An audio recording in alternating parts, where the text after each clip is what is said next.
খবর হয়ে গেল আমার দয়াল নবীজি মদিনায় নাই, মসজিদে নববীতে নামাজে আসেন না, নামাজ পড়াইতে আসেন না, কোথায়? সাহাবীরা সব জায়গায় ছড়িয়ে ছিটিয়ে পড়লো, আমার দয়াল নবীজিকে খুঁজে পাওয়া যায় না। পাহাড়ে উঠে পাহাড়ের গর্তের মধ্যে গুহার মধ্যে আমার দয়াল নবীজি সিজদায় পড়ে উম্মতি উম্মতি বলে কাঁদে, চোখের পানিতে গুহা ভিজায় ফেলছে। সাহাবীরা খুঁজতে খুঁজতে একজন সাহাবী গিয়ে দেখলেন আমার দয়াল নবী রাহমাতাল লিল আলামিন গাড়ে সিজদা, সেই সিজদায় গুহায় সিজদায় পড়ে উম্মতি উম্মতি বলে চোখের পানিতে সিজদা দিয়ে পাহাড়ের পাথরগুলো ভিজাইতেছে। সাহাবীরা বলতেছে ইয়া রাসূলুল্লাহ, ইয়া হাবিবাল্লাহ, আপনার সাহাবী এসেছে মদিনায়, আপনার কোনো খবর নাই রে রাসূলুল্লাহ। ইয়া হাবিবাল্লাহ, আপনি তো জানেন আপনার চেহারা না দেখলে একটা দিনও আমরা সাহাবী আমাদের ভালো লাগে না। আপনার মুখে আপনার জবানে কোরআনুল কারীমের তেলাওয়াত তা শুনতে পারলে আমরা পাগল হয়ে যাই। আযানের পরে যদি আমরা মসজিদে আপনাকে না দেখি আমরা হয়রান হয়ে যাই। রাসূলুল্লাহ, মদিনার সকল মানুষ পাগল হয়ে গেছে, আপনি মাথা উঠান। দয়াল নবীজি মাথা উঠায় না, ঘন্টার পর ঘন্টা চলে যাইতেছে, নবীজি মাথা উঠায় না। অনেকক্ষণ পর মাথা উঠাইয়া বলতেছে আমার সাহাবী, তুমি কেন এসেছো? বলছে ইয়া রাসূলুল্লাহ, ইয়া হাবিবাল্লাহ, মসজিদে নববীতে আপনাকে পাই না, হুজরা শরীফে আপনাকে দেখি না, সমস্ত সাহাবায়ে কেরাম এমনকি দুধের বাচ্চা পর্যন্ত আপনাকে না দেখে পাগল করা হয়ে গেছে। আমার দয়াল নবী ডাক দিয়ে বলেন আমার সাহাবী, আমি সিজদায় পড়েছিলাম আমার গুনাহগার উম্মতের জন্য, আমার গুনাহগার উম্মতেরা গরীব,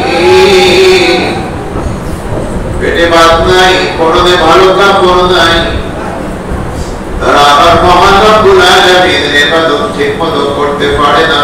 আমার আল্লাহ তাআলা যদি গুনাহ ধরে তাকে আসামি বানাইয়া জাহান্নামে দিয়ে যায়, আমি নবী সইতে পারবো না। আমার সাহাবী, আমি সিজদায় পড়লাম, সিজদায় পড়ার পরে আমি উম্মতের জন্য কাঁদতেছিলাম। জিবরাইল আলাইহিস সালাম এসে আমার আল্লাহর পক্ষ থেকে আমাকে সালাম জানাইয়া বলতেছে ইয়া রাসূলুল্লাহ, ইয়া হাবিবাল্লাহ, আপনি কি চান? কিসের জন্য আপনি সিজদায় পড়ে আছেন? আমি বললাম ও জিবরাইল, আমার আল্লাহ তো ভালো জানেন আমার উম্মত ছাড়া আমি বাঁচি না, আমার উম্মত যদি জাহান্নামে নিয়ে যায় তো আমি নবী সইতে পারবো না। তুমি আমার আল্লাহকে বলো আমার গুনাহগার উম্মতকে যেন মাফ করে দেয়। জিবরাইল চলে গেল, আমার আল্লাহ তাআলার পক্ষ থেকে আবার সংবাদ নিয়ে আসলো, আমাকে সালাম জানাইলো যে আল্লাহ তাআলা আপনাকে সালাম জানিয়েছেন আর খবর পাঠাইছেন ইয়া রাসূলুল্লাহ, ইয়া হাবিবাল্লাহ, আপনি এখন মাথা তোলেন। আমার নবী বলেন আমি না শোনা পর্যন্ত মাথা তুলব না। বলছে আপনার উম্মতের ব্যাপারে আল্লাহ তাআলা আপনাকে অপমানিত করবেন না। আমার দয়ার নবী বিনে দয়াপন বলতে কেন নাই জগতে, বলেন আমার দয়ার নবী বিনে দয়াপন বলতে কেউ নাই জগতে, যারা তোমার অতি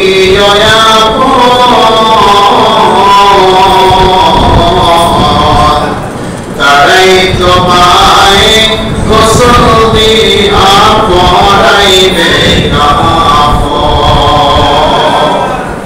ও তারাই তোমায় কবর দিবে,